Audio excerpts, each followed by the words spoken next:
کون سے نئے لفظ بنے ہیں. ظاہر ہے یہ جو محاورے ہیں یا جو لفظیات ہے یہ گھٹتی بڑھتی رہتی ہے، اور زمانے کے تقاضوں کے مطابق یہ کوئی بندہ یا کوئی خاص گروہ یا کوئی بڑا عالم یہ نہیں بناتا، یہ تو عوام بناتی ہے، اور اس میں وہ پرچلت ہوتی چلی جاتی ہے اور اس میں وہ منجتی چلی جاتی ہے اور زبان کا ذخیرہ بن جاتا ہے.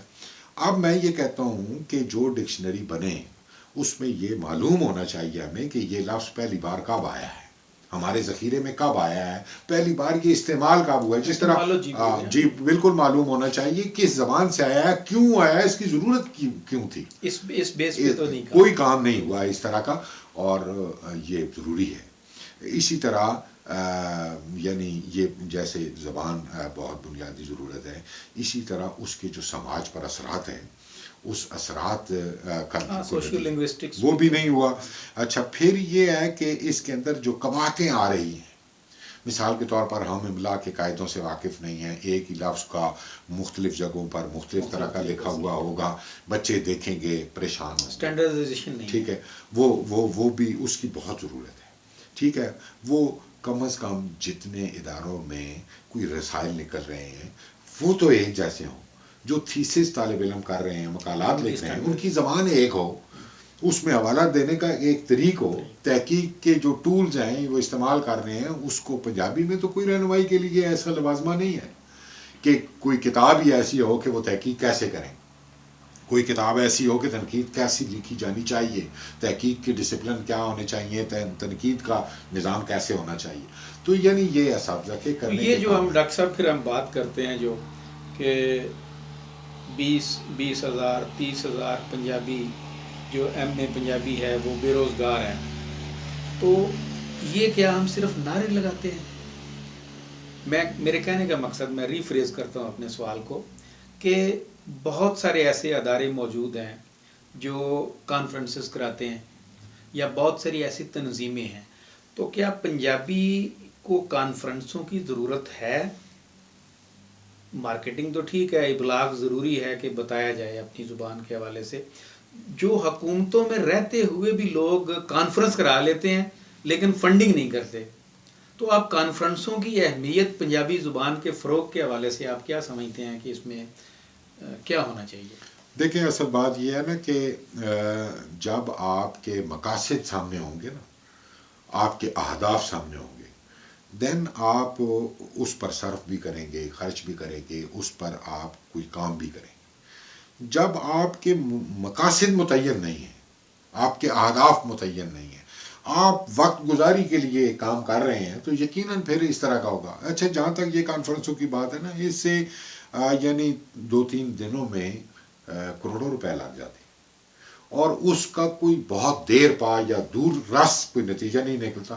اچھا آپ مختلف مضامین دیے ہوتے ہیں، مختلف لوگوں کو مقالات پڑھنے ہیں، مقالات کا میچ آپ نے ملخص پیش کرنا ہے 5-7 منٹ میں، وہ کیا ملخص پیش کر سکتا ہے؟ یعنی لوگوں نے اگر 20 صفحے کا، 10 صفحے کا، 15 صفحے کا کوئی مقالہ یا کوئی مضمون لکھا ہے تو اس کا 5 منٹ میں ملخص کیسے پیش کیا جا سکتا ہے؟ اور اگر کیا جاتا ہے تو وہ ہمارے ہاں ملخص بنانے کا طریقہ نہیں پتا لوگوں کو، وہ جب وہ غیر ضروری بات آ جائے گی. اچھا پھر یہ کہ وہ مقالات کانفرنس کبھی چھپے نہیں، بہت کم. یا تو یہ کہ وہ چھپیں تو طالب علموں کی وہ آئیں، لوگوں کے پاس آئیں، ایسا نہیں ہوتا. میں یہ کہتا ہوں کہ آپ دیکھیں کتنے چینل آ چکے ہیں. پاکستان کا سب سے بڑا صوبہ اور پنجابی پاکستان کی سب سے بڑی زبان ہونے کے باوجود یہاں سے کتنے اخبار ڈیلی چھپ رہے ہیں. افسوسناک صورتحال ہے کہ یعنی کوئی وہ بھی جو ہمارے اکا دکا کوئی پال صاحب چاہتے ہیں یا اکا دکا آدمی اپنے جوش جذبے کے ساتھ وہ اگر چھاپتا ہے تو پلے سے وہ پیسے خرچ کرتے ہیں، نہ ان کو اشتہار آتے ہیں. کیا یہ بدنصیبی نہیں ہے ہمارے اتنے بڑے صوبے کی، اور اتنے یہ لاکھوں لوگ جو اس کو بولتے ہیں اس زبان کو، کہ ان کو اتنا وہ نہیں ہے کہ اتنے بڑے علاقے سے پنجابی کے کم از کم 50-100 اخبار تو نکلنے چاہیے نا. پھر یہ کہ کتابیں کیسے چھپتی ہیں.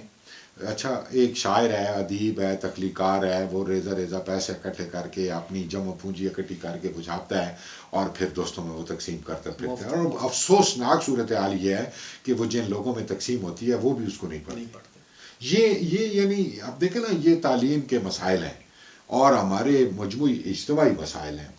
یعنی جب وہ آپ نے بتایا نا کہ ہزاروں طالب علم فارغ ہو کر پھر رہے ہیں، تو وہ کوئی ڈھنگ کا ایسے ادارے یعنی پرائیویٹ سطح پر بھی بنائے جا سکتے ہیں جس میں پنجابی کے پروموشن کے لیے وہ کام کریں، اور ان کی پورے عالم میں ایک مارکیٹ بنے.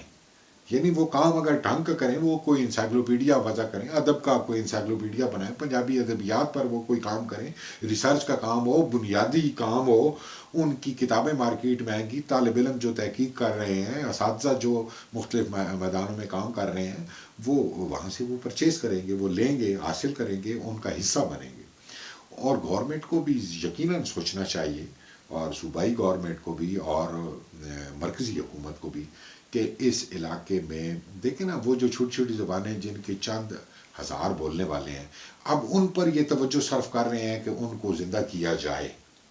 بھائی جو زندہ ہے اس کے لیے بھی آپ کچھ کریں نا.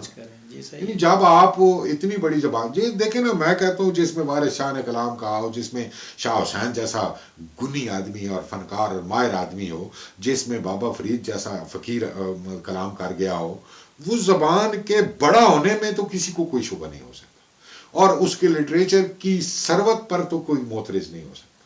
اب اگر اس پر کام آپ نہیں کریں گے تو آپ گویا اس اثاثے کو، اس ورثے کو، اس بڑے خزانے کو آپ ضائع کر رہے ہیں.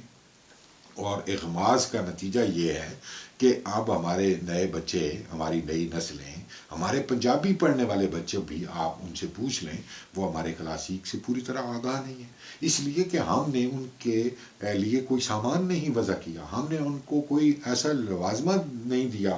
ہم اپنے ان بزرگ دیکھیں، اب اردو میں یا اور ہماری زبانوں میں کئی کام ہو رہے ہیں ایسے جن کی نہج پر یا اسی انداز میں ہم پنجابی میں بہت اچھے کام کر سکتے ہیں. مثال کے طور پر وارث شاہ کا ایک الگ سے فرہنگ مرتب ہونا چاہیے. جس طرح سے وہ لفظ استعمال کرتا ہے، لفظ گھڑتا ہے، بناتا ہے، اس کے اندر تبدیلی لاتا ہے، یہ اس کا اپنا اختصاص ہے.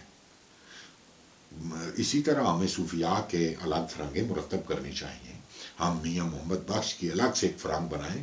ہم جتنی ہماری بولیاں ہیں، عجیب و غریب باتیں ہیں، قیاسات پر مبنی، یعنی ایک علاقے کا آپ نے خالی نام سن رکھا ہے اور آپ اس کی زبان پر بات کر رہے ہیں. تو یعنی یہ رویہ، یہ تو بالکل اسی طرح ہے جیسے گریڈسن نے گمراہی پھیلا دی کہ ساری زبانیں جی ہندوستان کی جتنی بولیاں ہیں یہ ساری سنسکرت کے بچے ہیں. یعنی ایک معدوم اور مردہ زبان جو خود جامد ہو، جو دوسرے کے کانوں تک نہ پہنچ رہی ہو، اس سے اتنی ساری بولیوں کا جنم لینا یہ ویسے ہی سوال ہے. اور پھر یہ کہ وہ جو گریڈسن صاحب تھے، وہ خود صرف یہاں کی مقامی زبانوں میں کشمیری سے کوئی شدھ بدھ تھی، انہیں باقی زبانوں کے ساتھ تو ان کا کوئی تعلق نہیں تھا. اتنی ساری بولیوں کے بارے میں لوگ اپنی زبان پر ساری زندگی صرف کر کے وہ نہیں کر پاتے. خیر وہ تو ان کے سامراجی مقاصد تھے اور اس میں وہ بہت نہیں، لیکن اس کا بدنصیبی یہ ہے کہ ہم نے اون کر لیا ہے، اور پھر اس کو ہم پڑھا رہے ہیں طالب علموں کو. جب ہم اس طرح کی باتیں کریں گے، اس کے مقابلے میں ہم عین الحق فرید کوٹی کو یا محمد آصف خان کی بات کو وہ ویٹیج ہی نہیں دیتے، تو یہ بدنصیبی ہے ہماری.